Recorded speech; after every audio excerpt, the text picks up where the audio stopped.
Assalamualaikum warahmatullahi wabarakatuh. Saya Putra Melia dari Prodi Pendidikan Bahasa dan Sastra Indonesia semester 4 dengan NPM 2882027. Baik, di sini saya akan membahas tentang klasifikasi bahan pustaka. Sebelum kita masuk ke klasifikasi bahan pustaka, saya akan memaparkan terlebih dahulu apa sih itu klasifikasi. Klasifikasi berasal dari kata bahasa Inggris yaitu classification, yang berarti menggolongkan dan menempatkan benda-benda yang sama di suatu tempat.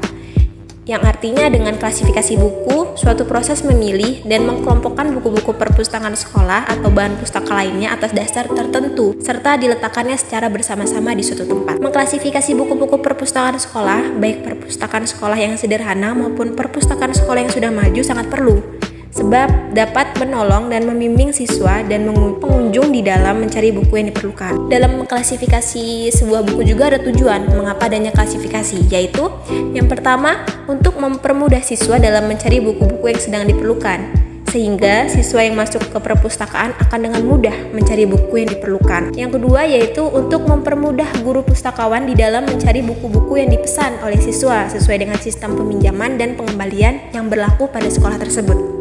Yang ketiga yaitu mempermudah guru pustakawan dalam menyusun buku-buku sesuai pada tempatnya. Yang keempat, mempermudah guru pustakawan mengetahui perimbangan bahan pustaka. Maksudnya bahwa apabila buku-buku perpustakaan sekolah diklasifikasi menurut subjeknya, maka penempatan buku-buku yang isinya sama atau hampir sama maka dijadikan satu.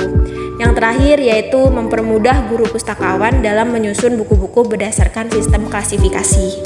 Yang selanjutnya yaitu adanya prinsip mengklasifikasi. Dalam klasifikasi buku itu ada prinsip yang harus kita ketahui, yaitu yang pertama, klasifikasi buku-buku perpustakaan sekolah pertama-tama berdasarkan subjeknya. Yang kedua yaitu khususnya buku-buku yang termasuk karya umum dan kesustradaraan hendaknya lebih diutamakan pada bentuknya. Yang ketiga yaitu di dalam mengklasifikasi buku-buku perpustakaan hendaknya memperhatikan tujuan pengarangnya. Yang keempat yaitu klasifikasi buku-buku perpustakaan sekolah pada subjek yang sangat spesifik. Dan yang terakhir yaitu apabila ada buku yang membahas, maka klasifikasi buku tersebut pada subjek paling bermanfaat atau pada subjek yang lebih luas. Selain adanya prinsip mengklasifikasi, dalam klasifikasi bahan pustaka ini juga ada yang namanya sistem klasifikasi. Dalam sistem klasifikasi itu ada 5 poin yang harus kita ketahui. Yang pertama yaitu sistem abjad nama pengarang, di mana sistem abjad nama pengarang ini pada buku-buku perpustakaan sekolah itu dikelompokkan atas dasar abjad nama pengarang, dan buku-buku yang huruf dari pengarang yang sama dikelompokkan menjadi satu. Yang kedua yaitu sistem abjad judul buku,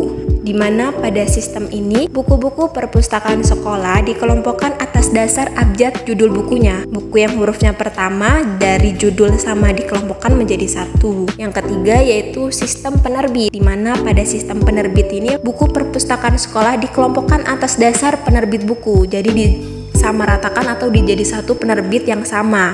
Dan yang keempat yaitu sistem subjek, di mana pada sistem ini buku-buku perpustakaan sekolah dikelompokkan atas dasar subjek atau isi yang terkandung di dalam buku yang disangkutkan. Misalnya, buku-buku yang membahas tentang pendidikan maka dikelompokkan menjadi satu. Buku-buku mengenai tentang sosial maka dia akan dijadikan satu. Yang terakhir yaitu DW Decimal Classification, di mana dalam sistem ini merupakan sistem yang banyak digunakan di perpustakaan. Seperti disusun oleh Malvi DW seperti di bawah ini, adanya bagan klasifikasi desimal DW. Bagan klasifikasi desimal DW ini sering digunakan di perpustakaan-perpustakaan yang ada, seperti 00 sampai 99 itu karya umum, 100 sampai 199 yaitu filsafat, 200 sampai 299 itu agama, 300 sampai 399 itu ilmu sosial, 400 sampai 499 itu bahasa, 500 sampai 599 itu ilmu murni, 600 sampai 699 yaitu ilmu terapan, 700 sampai 799 kesenian, hiburan dan olahraga, 800 sampai 899 itu kesustradaraan, 900 sampai 999 yaitu geografi dan sejarah umum. Contohnya adalah sebagai berikut. Nah, bisa dilihat dalam slide ini ada contoh dari buku Zulfaldi Muhammad.